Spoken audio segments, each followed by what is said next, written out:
Baik, Assalamualaikum warahmatullahi wabarakatuh. Nama saya Ananda Surya Lesmana dengan NIM 15036222049. Kali ini saya akan mengerjakan tugas evaluasi program yang nomor kedua. Nomor satu sudah saya kerjakan di Word, akan saya kirim bersama dengan video ini sekaligus linknya. Perintahnya adalah temukan satu artikel B593 terkait penggunaan salah satu model evaluasi program. Kemudian berikan isunya, model analisa kriteria tahapan komponen hasil dan rekomendasi. Nah, berikut adalah jurnal yang setelah saya dapatkan, jurnal dengan Sinta 4 dengan judul evaluasi program pelaksanaan sekolah menengah di SMA dengan model Alpha CIPP. Lanjut saja kita langsung masuk ke modelnya. Model evaluasi yang dipakai di jurnal ini adalah model CIPP. CIPP sendiri seperti yang sudah saya ketahui yaitu singkatan dari konteks, input, proses, dan produk. Bisa disebut kerangka kerja yang digunakan untuk mengevaluasi program atau proyek dalam berbagai tahap. Dengan menggunakan model evaluasi ini, kita dapat mendapatkan pemahaman yang lebih komprehensif tentang program atau proyek tertentu. Dan hal ini dapat membantu dalam pengambilan keputusan, perbaikan program, atau perubahan strategi yang diperlukan. Seperti yang saya singgung tadi, CIPP itu adalah 4 singkatan, yaitu konteks, input, proses, dan produk. Nah, yang pertama itu adalah konteks. Apa sih konteks itu? Konteks tahapan konteks itu adalah tahapan yang berfokus pada pemahaman terhadap konteks sosial, budaya, ekonomi, dan politik di mana program ini dijalankan. Ini mencakup identifikasi masalah atau kebutuhan yang ingin diatasi oleh program, apakah program itu sesuai dengan kebutuhan, dan apakah program itu perlu diperbaiki atau tidak. Kemudian yang kedua ada input, di mana melibatkan identifikasi, analisis sumber daya, rencana, dan strategi yang digunakan dalam merancang mengembangkan program. Pernyataan yang diajukan tahap ini adalah mencakup apakah masukan atau sumber daya yang tersedia memadai atau mencapai tujuan program, serta apakah rencana program sesuai dengan kebutuhan dan tujuan yang telah ditetapkan. Ketiga ada proses, seperti namanya, mengevaluasi pelaksanaan atau implementasi program. Ini mencakup penilaian terhadap cara program yang dijalankan, termasuk proses-proses yang digunakan, peran dan tanggung jawab personel, dan penggunaan sumber daya. Evaluasi ini dapat mengidentifikasi perubahan yang diperlukan dalam pelaksanaan program untuk meningkatkan era efektivitas. Yang terakhir ada produk. Ini adalah tahap evaluasi terakhir yang fokus pada hasil atau produk yang dihasilkan dari oleh suatu program. Hasil program diukur dengan tujuan yang telah ditetapkan. Ini mencakup penilaian terhadap dampak positif atau negatif yang dihasilkan oleh suatu program tersebut. Kemudian ada pendekatan CPP mendirikan pemandangan yang komprehensif terhadap program. Kemungkinan para pemangku kepentingan untuk memahami tidak hanya apakah program mencapai tujuan, tapi juga bagaimana program tersebut dapat ditingkatkan. Hal ini berguna dalam pengambilan keputusan yang lebih terinformasi tentang alokasi sumber daya, perbaikan program, atau pengembangan program baru yang lebih baik. Kemudian kita masuk ke analisa. Nah, analisa tujuan dibuatnya jurnal ini adalah untuk mengetahui apakah tujuan yang telah yang telah tercapai melalui proses belajar mengajar. Sebelum dilakukan evaluasi, belum diketahui apakah proses belajar mengajar berjalan efektif atau tidak. Karena evaluasi bukan alat ukur atau proses untuk memastikan keberhasilan yang telah dicapai partisipasi siswa atau dalam bahan ajar yang telah diberikan.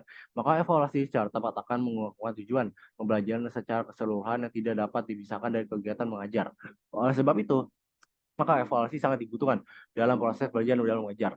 Dalam mengevaluasi bagaimana keberhasilan satu program pembelajaran tidak cukup hanya dengan melakukan evaluasi terhadap hasil belajar, serta peserta didik sebagai hasil dari suatu proses pembelajaran. Berbagai macam-macam evaluasi dapat dipilih oleh peneliti maupun oleh sekolah itu sendiri dalam melakukan evaluasi terhadap keberhasilan program pembelajaran. Salah satu model yang paling sering digunakan ya adalah model ini, CIPP.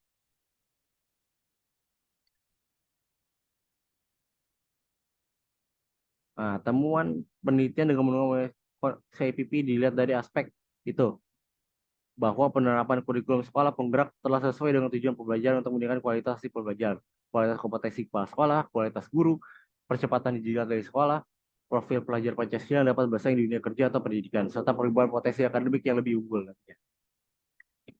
Kemudian kita bisa masuk kriteria. Kriteria yang dimaksud di sini adalah kriteria dari sekolah penggerak itu sendiri. Program sekolah penggerak berfokus pada pengembangan hasil belajar siswa secara holistik, yang mencakup kompetensi literasi dan numerisasi dan karakter diawali dengan SDM yang unggul, memiliki kepasparan mengerti proses belajar siswa, mengembangkan guru, menghasilkan profil siswa, sekolah penggerak mampu menghasilkan profil siswa yang berakhlak, mulia, independen, dan mandiri, serta mempunyai kemampuan bernalar, berpikir kritis, kreatif, gotong royong, dan punya kebinekaan dari dalam negara dan global. Kemudian kita masuk ke tahapan. Nah, tahapan di sini dibagi berbagai empat ya, ada empat, yaitu evaluasi konteks guna untuk mengukur kebutuhan berdasarkan target prioritas dapat menilai hasil secara signifikan. Evaluasi input, nah masuk ke evaluasi input, mengkal sumber dan dialogkan sebagai evaluasi proses mencakup implementasi dan perencanaan untuk memandu kegiatan untuk membantu menjelaskan hasil terakhir dan mengevaluasi identifikasi merupakan hasil yang diharapkan mampu yang tidak diharapkan oleh produk. Nah, yang pertama itu ada pemahaman tentang penilaian konteks berkaitan dengan perencanaan, keputusan, pengenalan, kebutuhan, dan perumusan dan tujuan. Menurut program, menurut seseorang evaluator untuk teliti dan cerdik. Kedua adalah evaluasi input, mensyaratkan bahwa segala sesuatu yang mempengaruhi bagaimana evaluasi telah dilaksanakan harus direncanakan dengan benar. Kemudian yang ketiga, pelaksanaan suatu program disebut evaluasi proses. Metode ini sedang dinilai kegiatan apa yang akan mereka libatkan dan siapa yang akan diberi wewenang untuk melaksanakannya. Program tanggal berakhir kegiatan evaluasi proses dimaksudkan untuk membuat kegiatan tindakan. Kemudian yang keempat adalah evaluasi produk yang dilakukan setelah serangkaian evaluasi program. Evaluasi untuk mengetahui apa hasil dari upaya program tersebut. Nah, di sini bisa kita lihat ada lembar evaluasi SIPP. Nah, berikut ini adalah pertanyaan dan jenis dan pertanyaan dari konteks.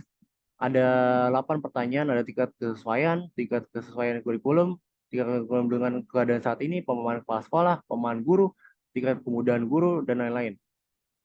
Tentu input juga punya tingkat kesesuaian materi, kecakupan materi, kesediaan sarana, prasarana, ada instrumen, ada peran kepala sekolah, kesanggupan guru, serta efektivitas penggunaan dalam melaksanakan kurikulum penggerak. Kemudian ada proses juga, tingkat pemahaman siswa, kesanggupan guru, pemanfaatan sarana dan prasarana, dan lain-lainnya. Di sini ada yang terakhir, ada produk tentu saja. Kemudian kita masuk ke komponen. Nah, yang termasuk komponen di sini adalah evaluasi. Masih ada empat, empat ide lagi. Evaluasi dalam konteks menurut Arikuto adalah upaya untuk mengabarkan dan merinci lingkungan. Nah, komputer diponik populasi sampel dilani dengan tujuan proyek. Dari segi konteks, pencapaian implementasi OSP salah satu yang pandang adalah 90%. Nah, evaluasi konteks yang dilakukan pada implementasi skala penggerak di SMA 15 Padang ini yaitu berupa persiapan sekolah yang diperlukan sebelum mengimplementasikan kurikulum skala penggerak. Persiapan itu berupa hal-hal yang diperlukan oleh sekolah dalam menunjang terlaksananya kurikulum sekolah penggerak dari hasil observasi dan wawancara terkait bahwa kurikulum yang diterapkan adalah pembelajaran sesuai dengan kebutuhan siswa. Kemudian ada evaluasi input, yaitu berkaitan dengan bahan, peralatan, fasilitas yang dipersiapkan dan mendukung serta menjadi suatu kelengkapan dari kurikulum yang mau dikembangkan. Materi yang diberikan sudah sesuai dengan prinsip Pancasila. Sarana dan prasarana yang ada sudah sangat lengkap dan mendukung penerapan KOSP untuk kesempurnaan implementasi. Kemudian di sini ada evaluasi proses dalam model CIP tujuan guna untuk menunjukkan sejauh mana kegiatan dilaksanakan dalam proses sesuai dengan dilaksanakan. Tingkat pemahaman siswa terhadap pembelajaran yang diberikan sudah sesuai dengan profil mengajar Pancasila. Karena arahan dan bimbingan yang dilakukan oleh guru, sarana dan prasarana yang ada di sekolah, perkembangan teknologi dan media pembelajaran yang dibuat oleh guru dimanfaatkan pada kegiatan pembelajaran. Dalam melakukan evaluasi pembelajaran, guru menggunakan rubrik penilaian, guru secara rutin mengadakan pembekalan, membuat penilaian kompetensi guru mampu dilaksanakan dengan dari anggaran khusus sekolah penggerak. Yang terakhir, tentu saja evaluasi produk atau hasil diarahkan kepada perubahan hal-hal yang menunjukkan perubahan terjadi dari segi produk. Kualitas capaian pembelajaran diharapkan sesuai dengan profil mengajar pengajar Pancasila dan tujuan pembelajaran. Pelaksanaan kegiatan jadwal dan waktu yang sudah direncanakan pada modul ajar terlaksana dengan baik sehingga adanya pengalaman siswa terhadap pemberian pelajaran yang telah diberikan. Kemudian kita masuk ke hasil.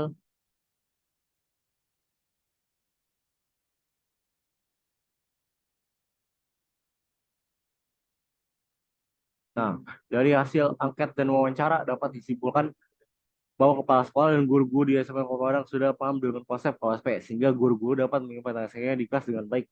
Guru mengatakan bahwa siswa merasa lebih nyaman dengan kurikulum sekolah penggerak. Karena kegiatan pembelajaran memihak pada peserta didik, yaitu kegiatan pembelajaran menyesuaikan dengan gaya belajar, potensi, serta minat yang beragam dari peserta didik itu sendiri. Sebagai upaya dilakukan oleh guru agar pembelajaran menggunakan kurikulum sekolah penggerak bergerak dapat tersampaikan dengan baik. Di antaranya adalah menambah penguasaan kompetensi baru sesuai dengan pengembangan zaman teknologi dengan banyak belajar menjadi guru yang memiliki SDM yang unggul, karakter yang baik, dan berkeilmuan yang tinggi. Yang terakhir yaitu rekomendasi.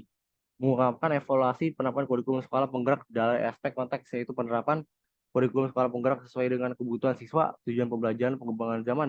Selain itu juga telah dilihat bahwa pemahaman guru dan kepala sekolah terkait dengan kurikulum sekolah penggerak. Selain itu, guru juga tidak memahami kesulitan dalam mengimplementasi kurikulum sekolah penggerak yang berdampak pada minat siswa untuk belajar jadi lebih baik. Selain itu, kurikulum sekolah penggerak juga dia disosialisasikan kepada pemangku kepentingan.